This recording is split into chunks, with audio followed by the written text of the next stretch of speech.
여러분 반갑습니다. 어서 오십시오. 2020년도 새해 첫 인사를 드리는 노정열의 시시각각입니다. 시청자 여러분 올 한 해 건강하시고 만복이 깃드시길 바라겠습니다. 올해 첫 토론 주제는 바로 경제 문제입니다. 2020년도 경제 전망, 살림살이 나아질까입니다.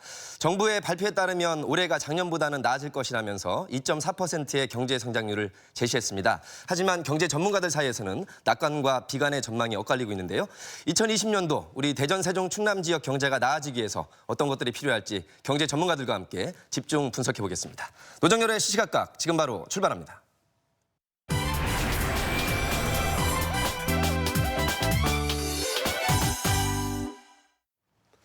네, 2020년 석학들이 꼽은 경제 키워드가 오리무중 또 고군분투라고 합니다. 이 키워드로만 봐서는 그다지 긍정적이지만은 않은 것 같은데요. 이분들과 함께 2020년 경제 전망 또 우리 지역의 경제 전망도 짚어보도록 하겠습니다. 대전 세종연구원의 임성복 선임연구위원과 함께합니다. 어서 오십시오. 네, 반갑습니다. 반갑습니다. 세 분이 우리 지역에서 경제 전문가로서 활약을 하고 계시는 분들입니다. 충남연구원의 경제동향분석센터 박만기 센터장님과 함께합니다. 네, 안녕하십니까. 반갑습니다. 좋은 의견 부탁드리고요. 우리 모건대학교 경제학과의 김준일 교수님과 함께합니다. 예, 반갑습니다. 네, 세 분의 경제 전문가와 함께 말씀을 나누기로 하고요. 먼저 여러분께 관련 영상으로 안내드리겠습니다.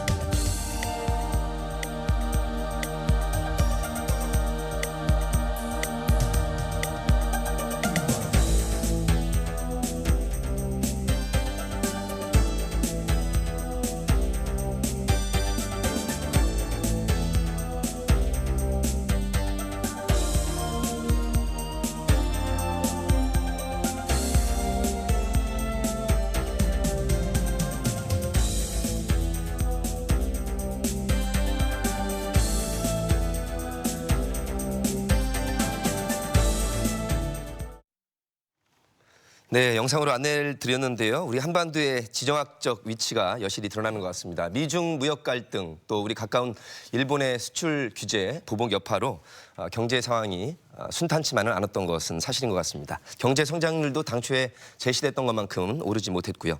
지난해 한국 경제를 세 분의 경제 전문가들께서 어떻게 평가하시는지요?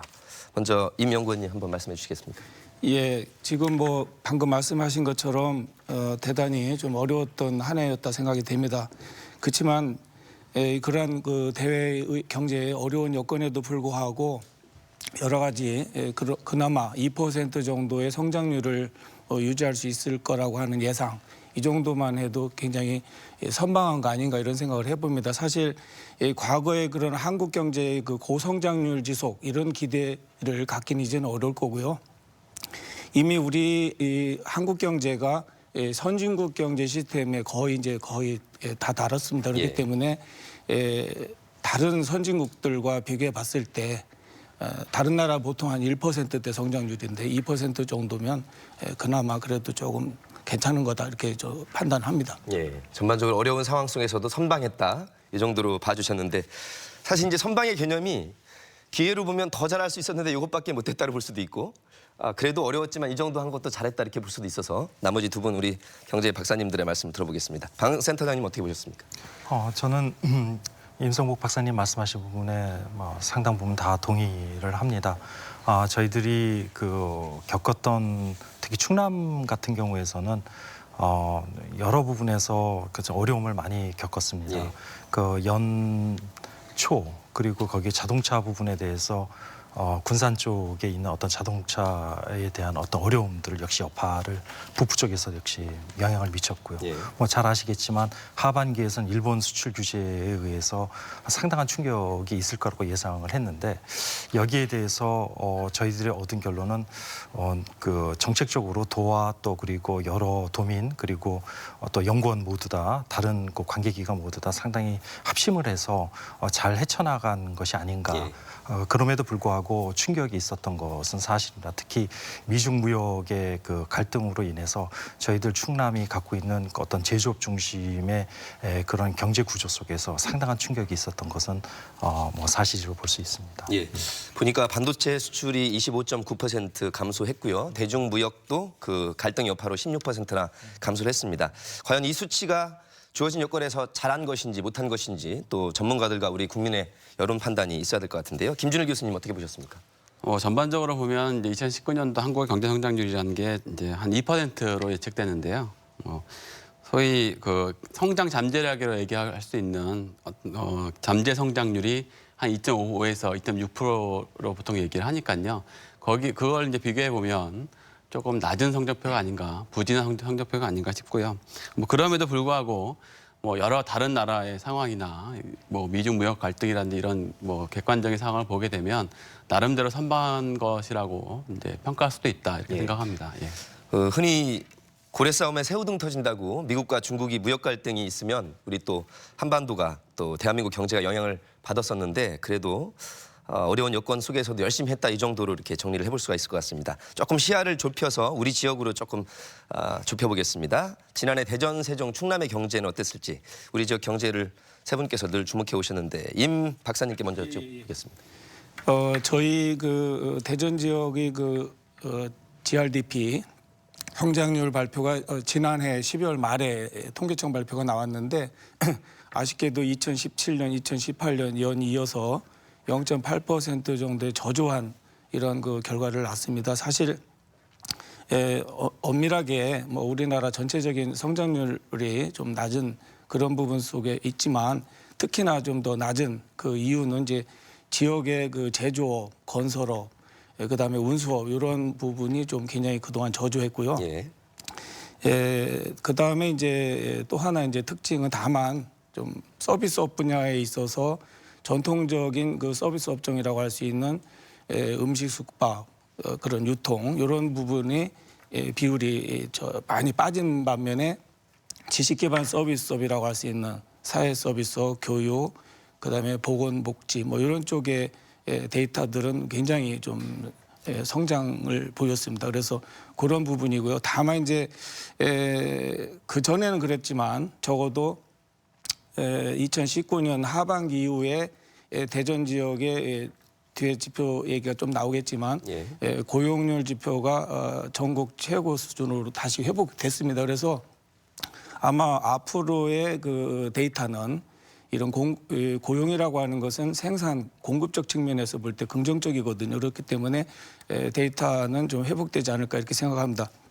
또 하나 이제 세종 같은 경우는 뭐 워낙 뭐 지금 여러 가지 진행이 순조롭게 가고 또 여러 측면에서 이제 인구의 유입이라든가 기관의 여러 가지 그 이전 이런 것들이 원만하게 진행이 되면서 굉장히 좋죠. 그래서 아마 지금 1인당 개인 소득에 있어서 서울, 울산 다음으로 세 번째로 높은 수준을 좀 보여주고 있습니다. 세종시의 경우에 말씀해 주신 그렇습니다. 겁니다. 임 박사님에 이어서 저희가 소개해드린 대로 방 센터장님은 어떻게 짚어보실 수 있을까요? 우리 지역의 경제 작년 한 해. 2019년은 상당히 말씀드린 대로 그 어려움이 있었고요. 그 어려움을 대처하기 위한 우리의 각고의 노력이 있었던 것도 사실입니다. 이제 구체적인 수치로 좀 더 말씀을 드리면 이제 2019년 작년 말 11월 말 같은 경우에서 소비자 심리 지수라고 그래서 CCSI라 그래서 컴포지트 컨슈머 센서티브 인덱스 6가지 주요 소비자들의 그 동향 지수를 이용해서 산출한 심리 지표를 볼 때 여기에서 보면은 100.9를 나타내는 100이 기준치인데 이것을 드디어 100을 좀 넘은 수치를 좀 나타내고 있습니다. 또한 그 어떤 의미일까요? 이것은 100을 넘었다라는 소비자가 이제는 약간 기준이 낙관도 아니고 비관도 아니라는 게 100인데 100을 넘었다는 것은 그래도 약간의 낙관이다라고 보여줄 수 있습니다. 약간 소비를 하겠다는 성향을 나타나고 있는 것 그렇게 보실 수 있습니다. 심리 지수가. 그리고 2019년 12월 기준으로 해서 제조업황 BSI라고 그러니까 경기 실사 지수, 경기를 실사해서 나타난 지수가 그 11월에 그 65포인트에서 8포인트 상승한 73포인트를 나타나고 있습니다. 이것으로 봤을 때 저희들은 조심스럽게 말씀드리지만은 드디어 그 연말을 기점으로 해서 약간의 회복세를 나타나고 있는데 그 회복세라고 하는 것은 V자 형태는 절대 아니고 천천한 그런 그 흐름을 나타내는 회복세를 나타내고 있지 않겠나. 어떻든 이런 전체적 부분에서 저희들은 상당히 그 회복을 하기 위해서 선방을 했고 그러기 위해서 저희들 각고의 그 노력, 도청과 그다음에 연구원 그리고 도민, 그다음 관계기관들에서 중소기업의 수출 지원을 강화하고 그리고 충남 챔피언 기업들을 발굴하고 그다음에 글로벌 강소기업에 의해서 월드클래스 기업들을 육성하는 등 그다음에 이제 산학현에 있었던 그러한 부분들이 명실상부한 그 실체적인 의미를 갖추도록 그런 노력 등들을 하고 또한 중국과 러시아 지방 정부와 함께서 협력인 국제의 어떤 지금 같은 경우에서는 글로벌 시대에서 적어도 동북아를 좀 중심으로 하는 그러한 국제 협력 모델을 구축하는 상당한 그 노력을 기울였던 거는 사실입니다. 알겠습니다. 지금 방 센터장님의 몇 가지 말씀 중에 소비자 심리 지수와 경기 실사 지수가 그래도 회복세 내지 호조를 보인다 이렇게 짚어주셨고 나머지 우리 일반 국민들이 알아두실 만한 경제 지표를 가지고 몇 가지 우리 지역 경제를 짚어주신다면 김 교수님 어떤 게 또 있을까요? 네, 전체적으로 보면 이제 거시 경제 상황이 기본적으로 제조업하고 건설업이 굉장히 부진한 상황에서 그다음에 서비스업 같은 경우는 새로운 성장 동력을 못 찾고 있는 상황입니다. 근데 그런 상황에서 이제 각 지역마다 조금씩 이제 산업 구조가 다르기 때문에 좀 다르게 영향을 미치는데요. 예를 들어 대전 같은 경우에는 서비스업 비중이 되게 높은데 거기서 어떤 새로운 성장 동력을 못 찾고 있기 때문에 또 대전 같은 경우 더 힘든 상황이라고 볼 수가 있고요.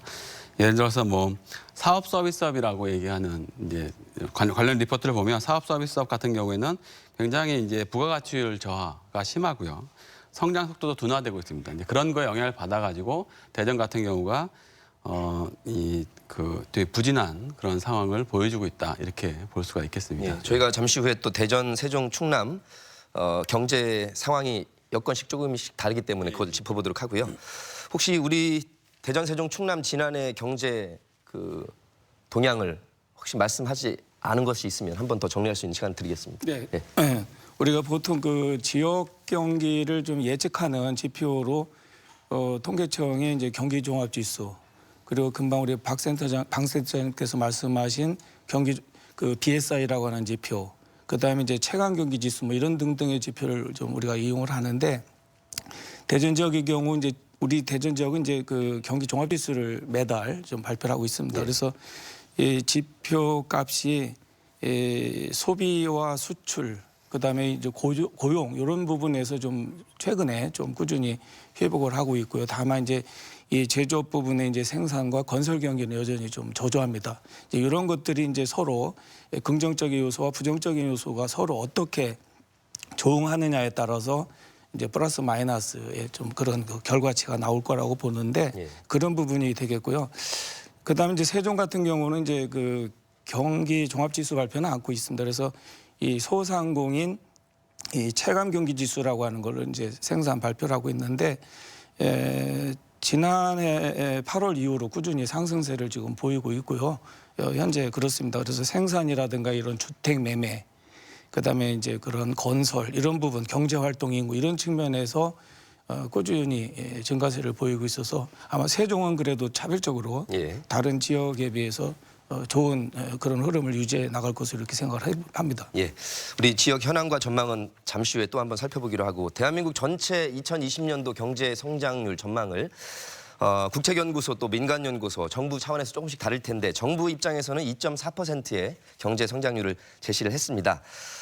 과연 이 수치대로 달성이 됐으면 좋겠지만 여건상 안 될 수도 있고요. 또 전문가들 사이에서 낙관과 비관 사이에 전망이 엇갈리는 것 같습니다. 세 분 패널들의 말씀 한번 여쭤보겠습니다.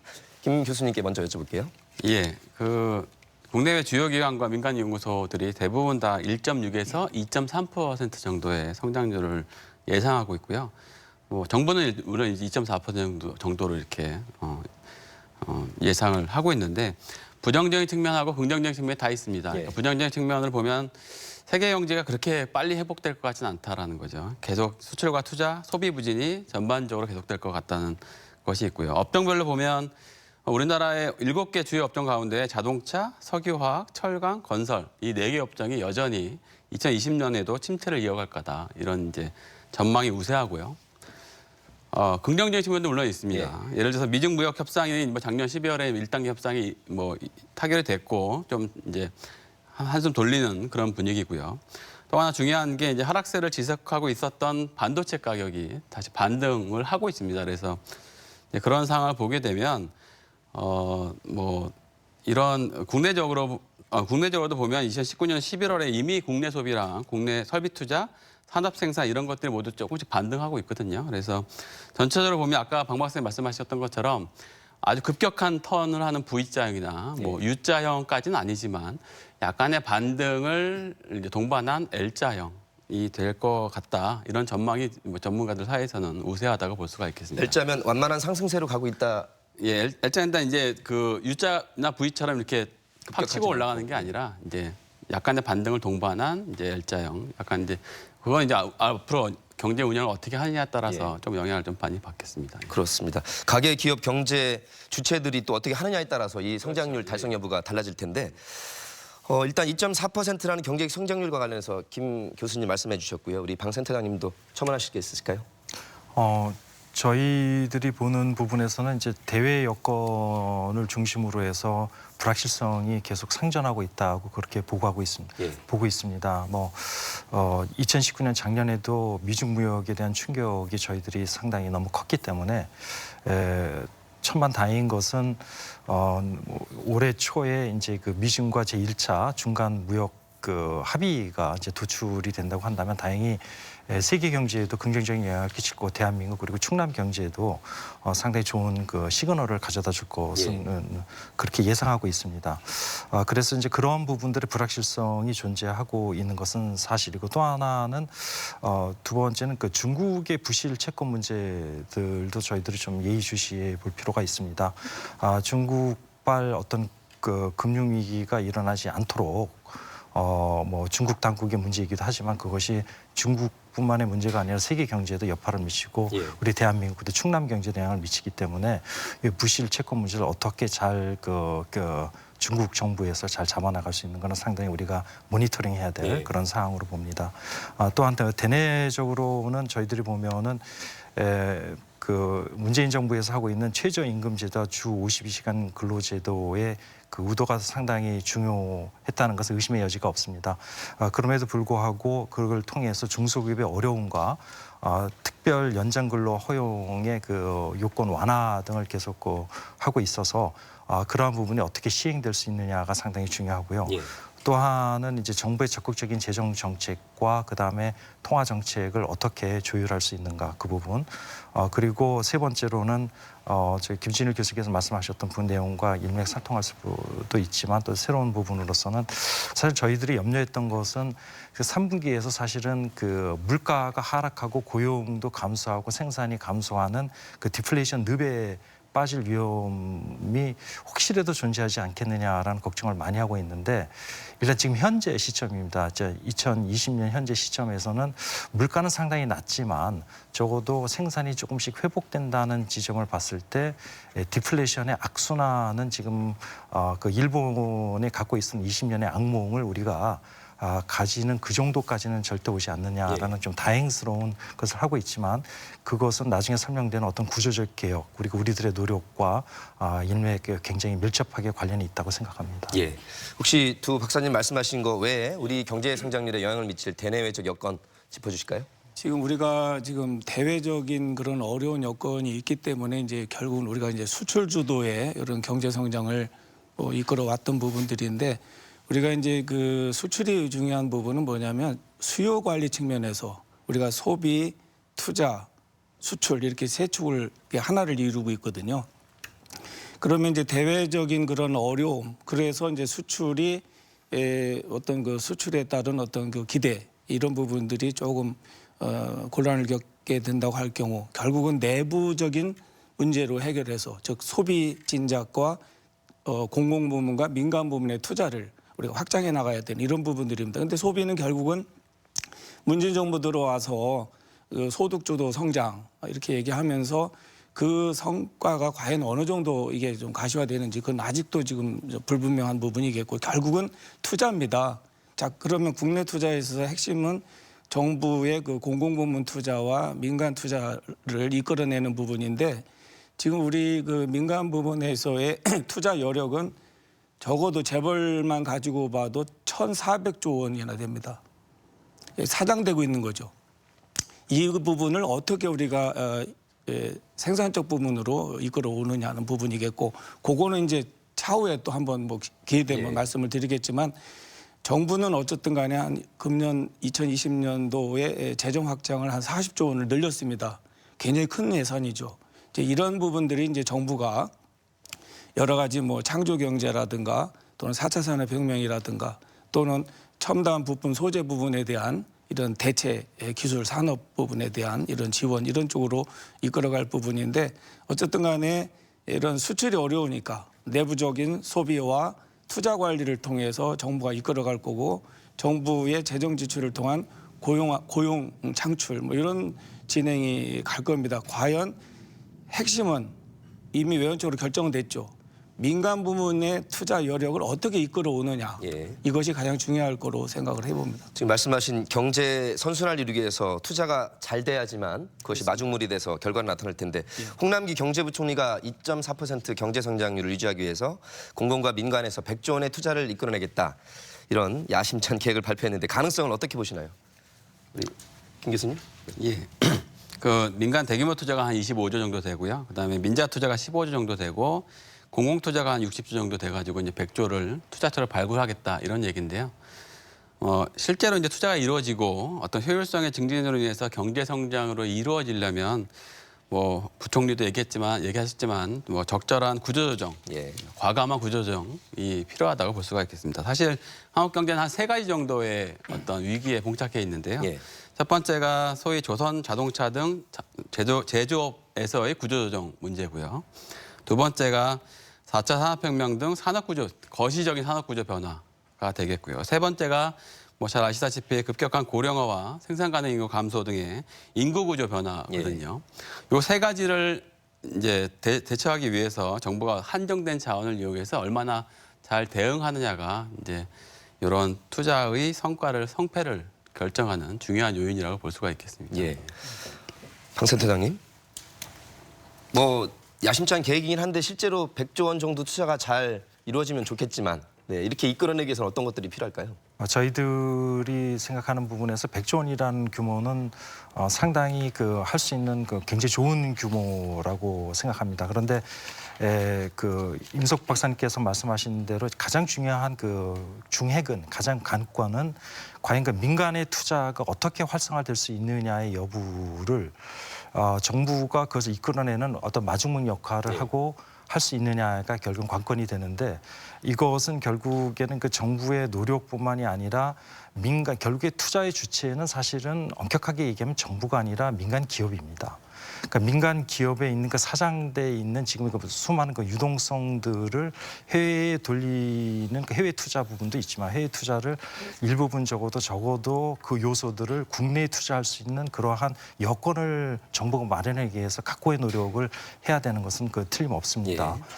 그리고 그것은 뭐 여러 가지 변수들이 있는데 저는 저희들은 이렇게 조심스럽게 생각을 합니다. 참 2020년은 남북 문제가 쉽지 않는데 만약에 그것이 장기적으로 2020년, 2021년 나중에 본다면 우리가 일 수 있는 최고의 블루 오션은 역시 남북과의 교류를 통해서 동북과의 어떤 경제적인 중핵을 이룰 수가 있는데 이런 부분에서는 우리 정부가 그러한 환경만 마련해 준다면 너도 나도 전부 다 민간 투자가 자동적으로 활성화될 수 있는 어떤 크나큰 기대를 할 수 있다고 생각합니다. 그것을 위해서 상당히 각고의 노력을 전 해야 된다고 생각합니다. 경제 성장 기반을 위한 정치 외교의 역할이 더 중요한 한 해일 것 같습니다. 자, 2020년 주목할 만한 경제 정책 거시경제 지표 속에서 우리 일반 국민들한테는 뭐 금리라든가 일자리, 부동산 이런 것들이 주요 관심사일 텐데 하나하나 한번 짚어보도록 하겠습니다. 금리 전망은 어떨까요? 2020년의 금리 전망. 김진일 교수님. 예. 이미 이제 지난해 7월에 기준금리 한국은행의 금융통화위원회에서 기준금리를 1.5%로 내렸고요. 그다음에 10월에 1.5%에서 역대 최저치인 1.25%로 다시 내렸습니다. 예.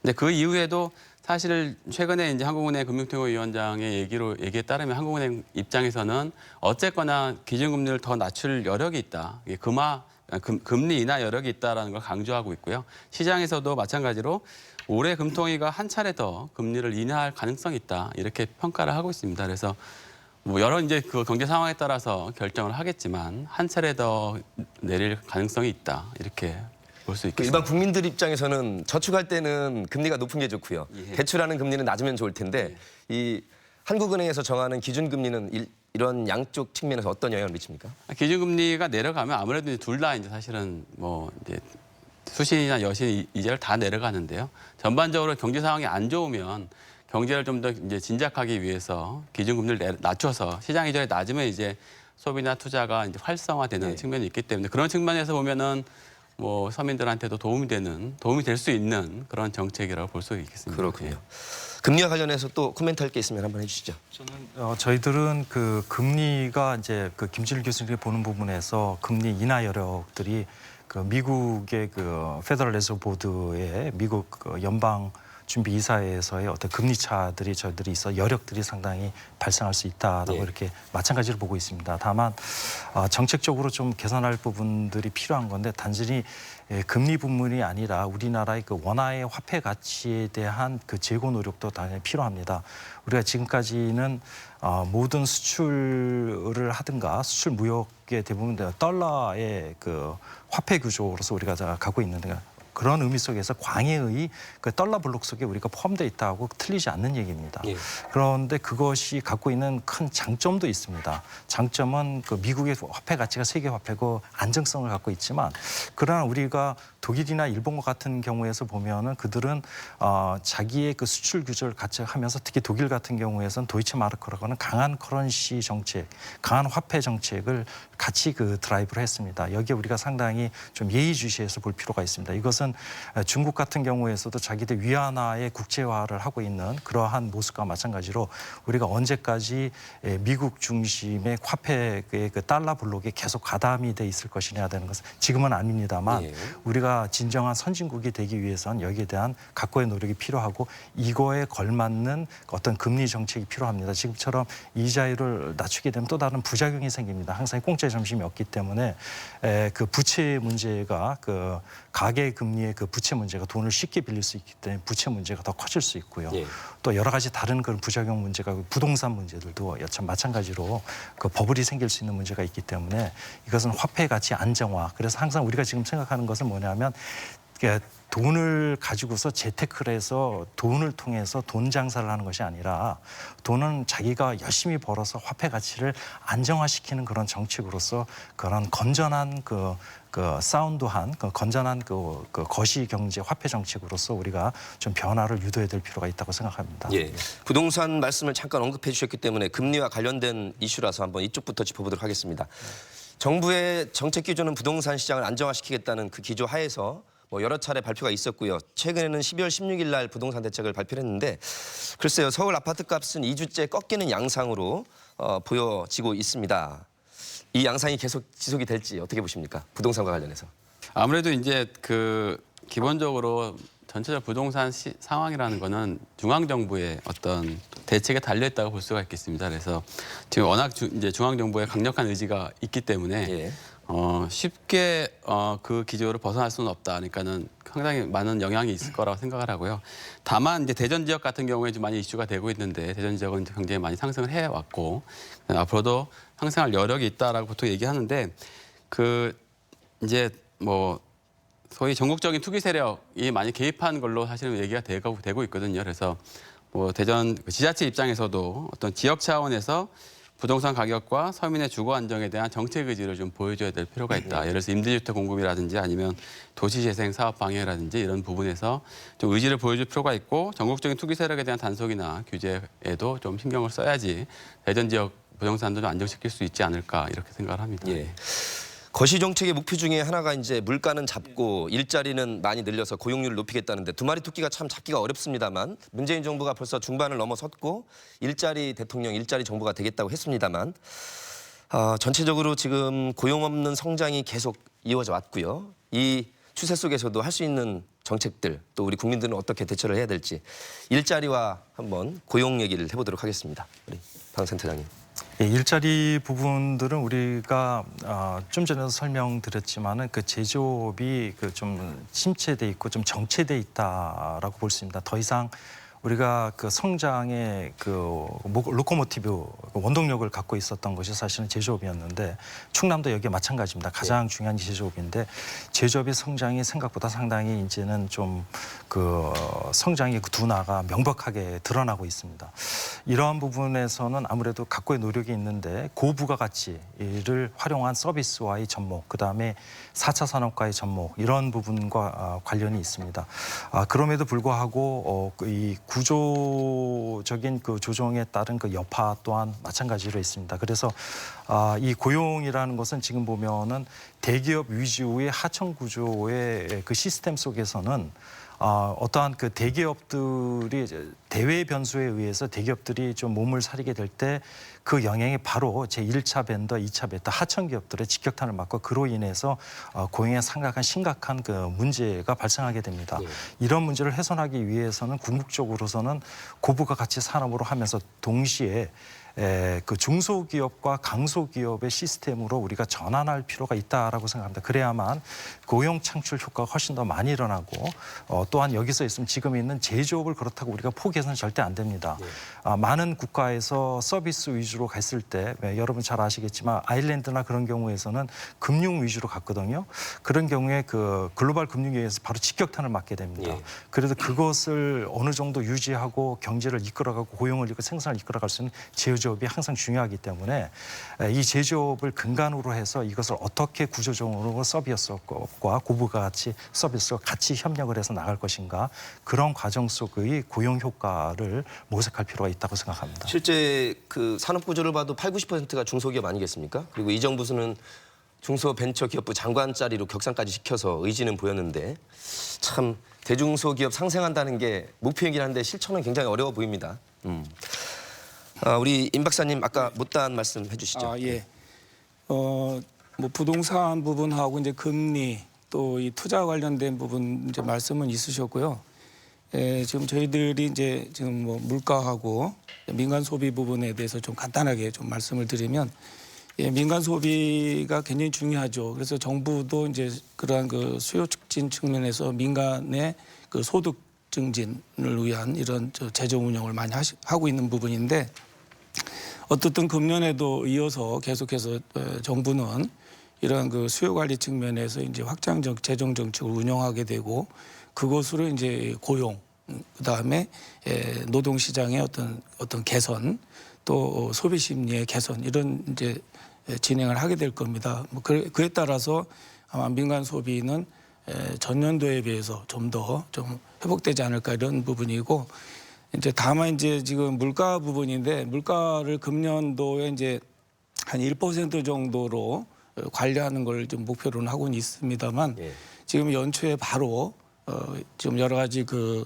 식가공품 예를 들어서 뭐 우리가 많이 이용하는 라면이라든가 그다음에 이제 여러 가지 그 유제품들의 가격이 큰 폭으로 인상을 벌써 했습니다. 그래서 이런 그 뭐 물가라고 하는 것이 어떻게 보면 이제 전체 관리 지표 가운데 어떻게 보면 조금은 이렇게 좀 중요도가 좀 떨어지는 이런 측면도 없잖아 있겠지만 그러나 이제 우리 그 서민 경제에 있어서 물가의 그 안정적인 관리는 굉장히 그거는 심각한 어떤 그 생활 경제 입장에서 굉장히 중요한 지표이기 때문에 어떻든 정부가 또는 뭐 지방 정부도 이제 물가 관리에 소비자 물가 관리에 중요한 어떤 역할 분담을 갖고 있습니다. 그래서 이런 물가 관리는 좀 더 우리가 앞으로 특히 경기가 어렵고 그럴 때 신경 써야 될 부분이라고 생각을 합니다. 예.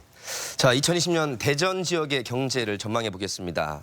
우리 올해 건설 분야에서 굉장히 큰 이슈들이 있고요. 유성 복합 터미널이라든가 중이온 가속기 등 대형 사업들이 추진될 예정인 한 해입니다.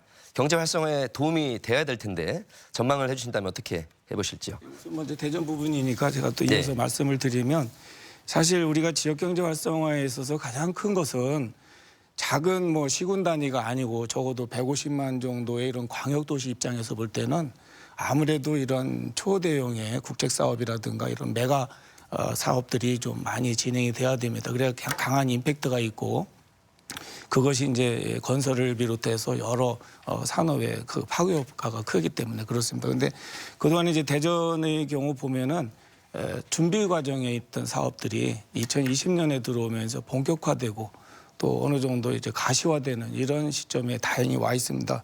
지금 잠깐 예를 들어서 이제 제가 설명을 드리면 장대 도시 첨단 산업 단지 이 부분이 한 10만여 평 정도 되는데 이러한 부분이 지금 이제 거의 완성 단계에 돼 있습니다. 또 잘 아시는 것처럼 대전 유성 복합 터미널 건립이라든가 또 사이언스 컴플렉스 예. 조성, 그 다음에 그 대전 안산 첨단 국방산업단지, 그 다음에 이제 잘 아마 우리 대전 시민이나 우리 그 충청권 우리 지역민들은 잘 모르시겠지만 둥곡 신동 지역에 지금 조성하고 있는 우리 그 중형 가속기 이 사업이 지금 기본적인 조성은 거의 다 완료 단계에 다 들어가 있습니다. 그리고 지금 주변에 이제 산업단지 분양을 거의 이제 완료해 나가고 있는데 아마 그런 것들이 이제 올해 전반적으로 잘 조성이 마무리되게 되면 아마 많은 면에 있어서 이런 괄목할 만한 경제 활성화에 좀 기여하는 측면이 클 것이라고 이렇게 생각을 합니다. 예. 일자리 창출이나 지역 경제 활성화에 큰 도움이 될 이런 대형 건설 사업들이 잘 추진이 되길 바라고요. 아까 잠깐 역시 짚어줬지만 한 번 더 대전 부동산 시장이 작년에 굉장히 뜨거웠었는데 뭐 오르는 분들이야 좋겠지만 자기가 가진 여건으로 뭔가 내 집 장만하려고 하는 분들에게는 또 부담으로 다가올 수 있을 것 같아서 예측 내지 한번 전망을 짚어주신다면 혹시 안 나온 얘기 중에. 대전 말씀하셨으니까 제가 좀 말씀을 드리면 우리 그 대전 지역도 뭐 공교롭게 이렇게 좀 뭐 수도권 못지않게 지금 93개월째 주택 매매 가격 지수가 좀 상승하고 있습니다. 상당히 좀 우려도 많이 하고 있고 그렇습니다만 이제 다행한 것은 이 수도권이나 뭐 이런 특정 서울 중심으로 한 수도권 지역은 뭐 전 지역이 다 이렇게 상승하는 반면에 대전 지역은 어떤 특정 지역이라고 하게 표현하기 좀 그렇습니다만 그쪽에 좀 그런 문제가 좀 집중돼 있고 나머지 지역은 전반적으로 그런 부동산 가격의 어떤 폭발적인 상승 이러한 좀 우려 이런 거하고는 조금 좀 거리감이 좀 있습니다. 지역마다 차이가 있다 그 말씀이시고. 대전의 그 실업률이 전국에서 가장 낮았다는 지난해 하반기에 아주 좋은 지표가 있었는데 올해도 이렇게 추세가 유지될지요? 글쎄 지금 뭐 좀 아까 말씀드린 것처럼 여러 지금 대형 지역의 그 대규모 사업들이 완료되고 특히나 이제 그런 부분들이 이제 대개 이제 건설 사업들이 많습니다. 이제 이런 것들이 이제 결국은 이제 고용 촉진, 신규 고용을 좀 유발하는 이런 사업들이고 하니까 상당히 좀 많은 기대를 합니다. 다만 이제 저희들이 이제 30대 중반서 40대의 그런 좀 젊은 층들의 인력 그 인구가 세종 지역으로 많이 좀 전출되고 있는 과정에서 조금 그동안에 한 2, 3년 정도, 3, 4년 정도 이렇게 조금 좀 어려움을 좀 겪고 있는 건 사실이지만 그에 반해서 지역 안에서의 어떤 새로운 산업적 공간, 생산적 공간이 이제 확장되고 거기서 새로운 일자리와 고용이 좀 이렇게 기대가 되는 이런 속에서 대전 지역으로의 국내 타 지역으로의 인구 유입을 이제 그런 측면에서 우리가 기대를 하고 그러면서 지금 인구의 유출 감소라고 하는 것은 대단히 중요한 측면이 있습니다. 지금 무슨 얘기냐면 인구라고 하는 것은 굉장히 그 생산적 측면에서 볼 때 경제활동 인구 그리고 생산적 인구에 따른 그런 어떤 고용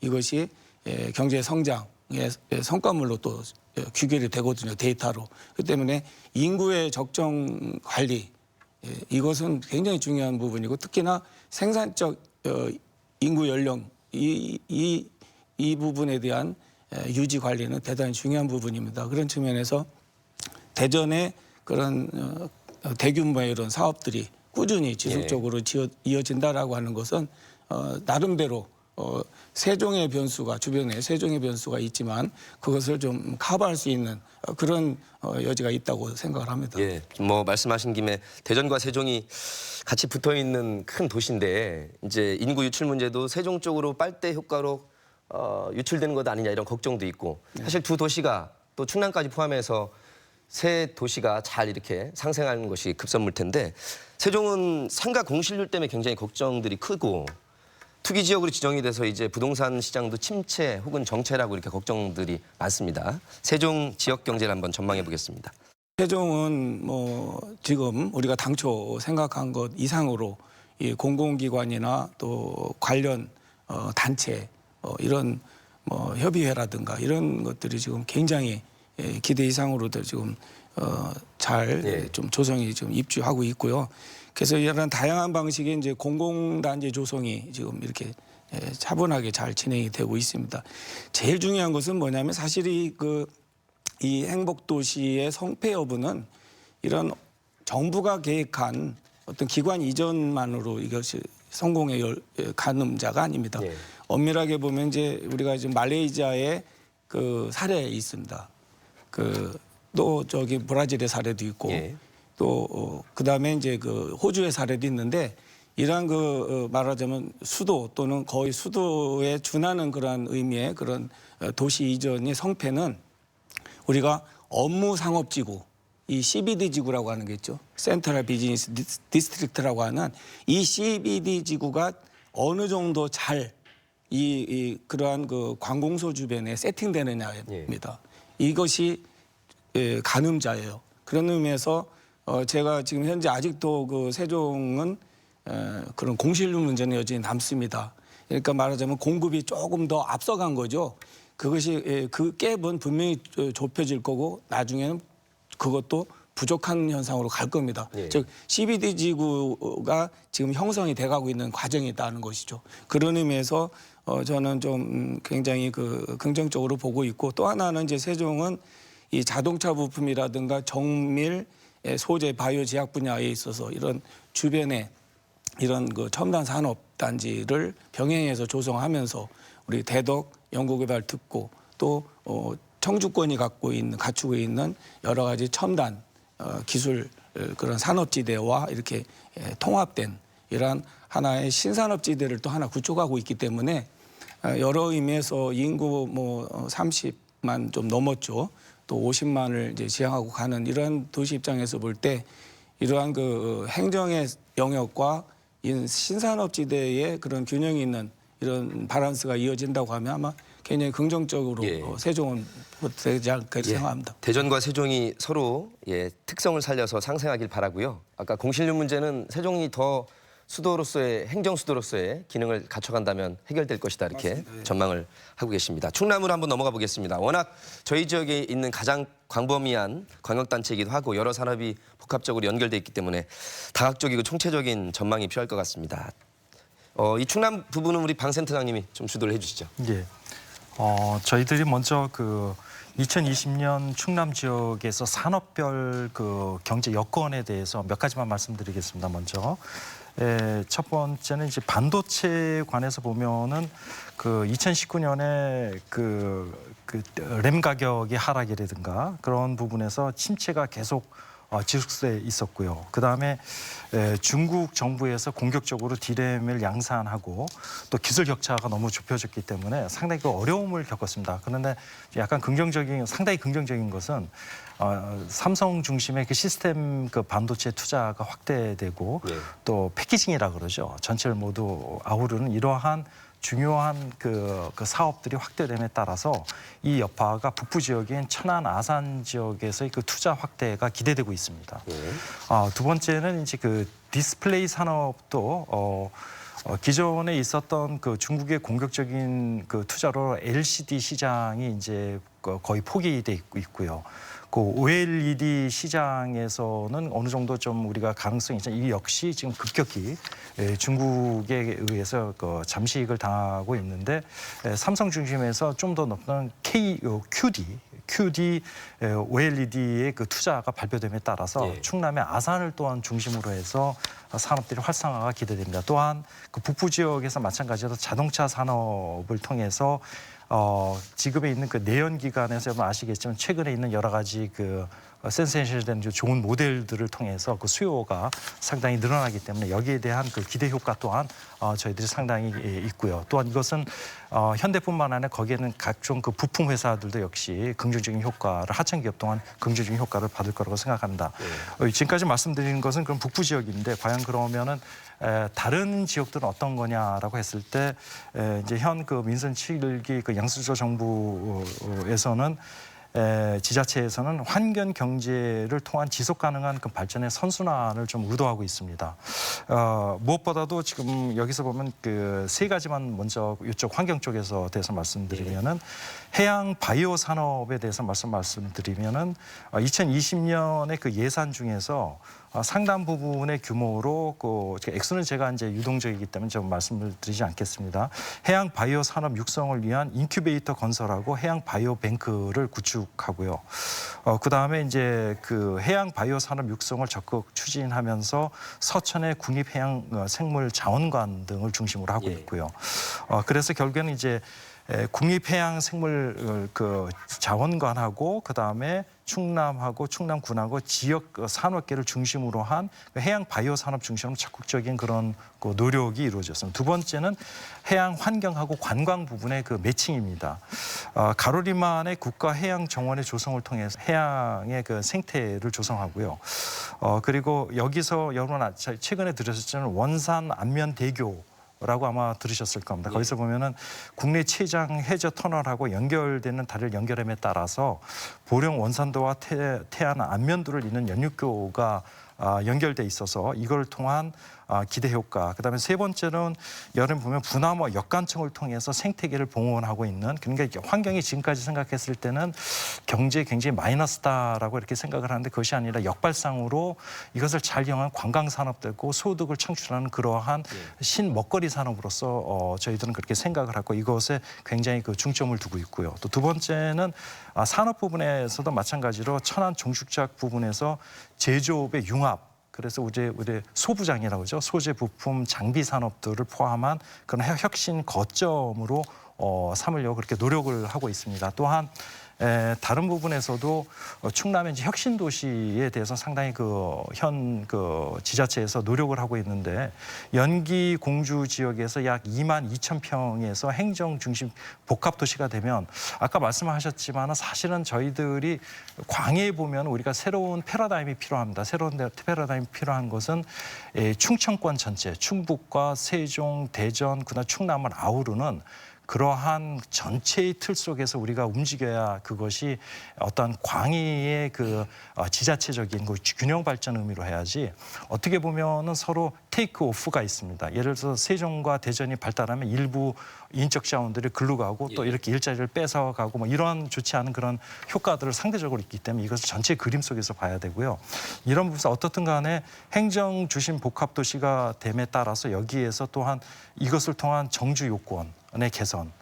지금까지 북부 쪽에서도 있지만 대부분 그것을 좀 넘으면은 경기도 쪽에서 정주 요건을 가지려고 하는 그런 부작용이 있는데 이것을 좀 해결하고 있고 그다음에 교육, 육아, 삶의 질, 그다음 문화 또한 이제 여기서 이제 저희들이 이제 더 생각하고 있는 부분들 중에서 하나는 이러한 부분들이 과연 삶의 질을 높이기 위해서 과연 결국에는 이제 충남 같은 경우에서는 GRDP를 보면은 전체적으로 보면은 국내의 그 지자체 중에서 그 약간 2위 정도의 수준으로 상당히 높은 수준, 울산 다음으로 가장 높은 수준입니다. 그러나 1인당 GNI로 보면 상당히 낮은 수준이거든요. 그 이유는 뭐 그 부가 소득이 외부로 유출되기 때문인데 이것을 좀 막는 장치들, 지역 화폐나 아니면 정주 요건을 한다든가 이러한 장치들을 하기 위해서 각고의 노력을 할 그 예정입니다. 예, 우리 강 센터장님 말씀하신 중에 저희 시시각각에서도 충남에서 이제 육성하고자 하는 해양 신산업에 대해서 특집으로 좀 다뤄봤고요.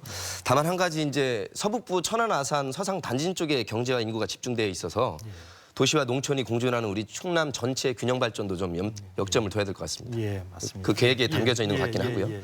아유, 우리 충남연구원이시고 대전생존연구원이시다 보니까 이제 실물 경제, 지역 경제 말씀 많이 하셨고 김준일 교수님께는 글쎄요.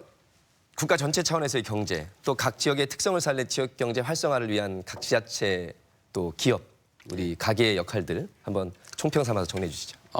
전반적으로 보면 이제 여러 가지 좋은 계획들이 많이 있고 대규모 투자가 이루어질 걸로 예상이 되는데요. 이제 보통 학계에서 얘기하기로는 이제 어떤 외부로부터의 어떤 일회성, 대규모 자본 투자로 인한 어떤 경제 성장은 좀 지속 가능하지 않다라는 게 학계의 지속적인 그 문제 제기이고요.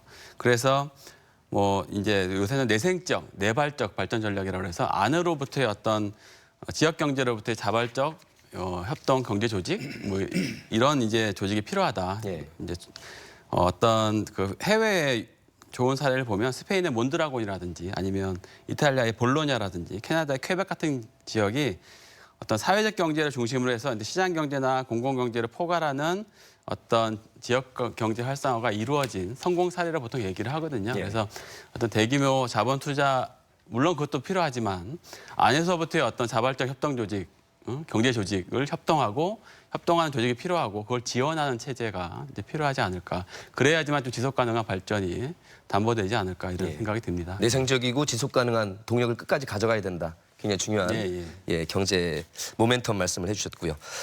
총평할 시간인 것 같습니다. 우리 임 박사님은 대전 세종 네. 2020년 경제 전망과 우리 도민들 시민들께 바라는 점을 마지막 정리 말씀해 주시죠. 예, 지역의 개별적 발전이 결국 모아져서 우리 충청 지역의 어떤 경제 발전을 또 의미하기도 하겠죠. 그렇지만 그건 그거고 저는 좀 더 이 지역 안에 그 광역 지자체들이 서로 협력해서 상생 발전할 수 있는 그런 길을 우리가 좀 더 적극적으로 모색을 하는 한 해였으면 합니다. 왜 그러냐면 지금 영남은 영남대로, 호남은 호남대로 그들은 그들의 나름대로의 그 하나의 그 권역을 좀 더 광역화해서 대규모의 사업들을 국가의 지원을 통해서 이렇게 사업을 이렇게 기획하고 추진해 나가는 이런 사례들이 좀 많이 있는데 우리도 사실은 그러한 그 초광역 경제권 발전을 위한 이런 사업 도출들을 많이 이미 해 있습니다.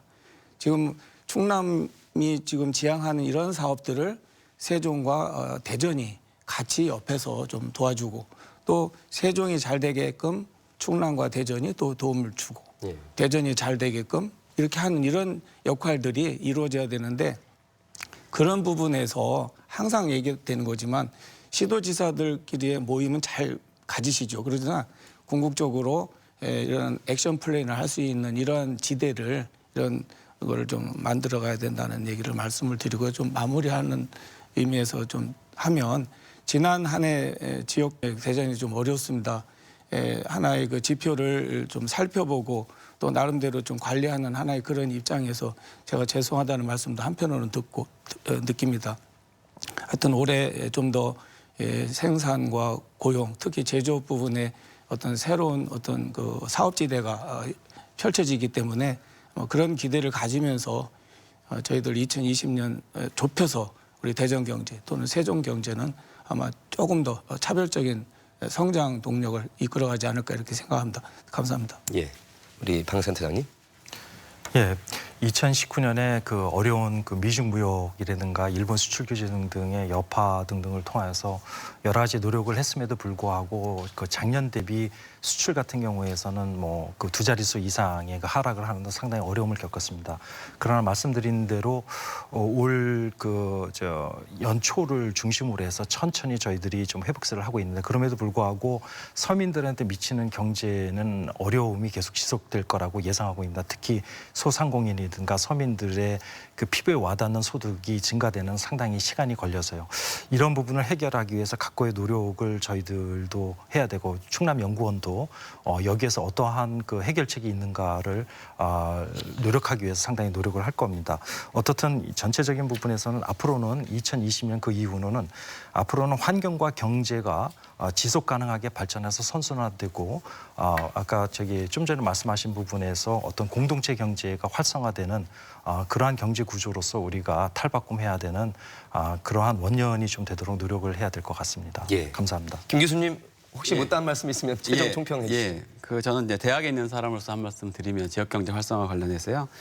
어쨌거나 이제 중요한 거는 이제 청년층이 여기서 지역에서 사실은 대학을 나오고 취업을 하고 결혼을 하고 육아를 하고 이제 그런 이제 선순환 사이클이 계속 이루어져야 되는데요. 얼마 전에 지역 인재 의무 채용 비율 확대 같은 정책을 해서 이제 되게 반가운 소식이 아닐 수가 없는데요.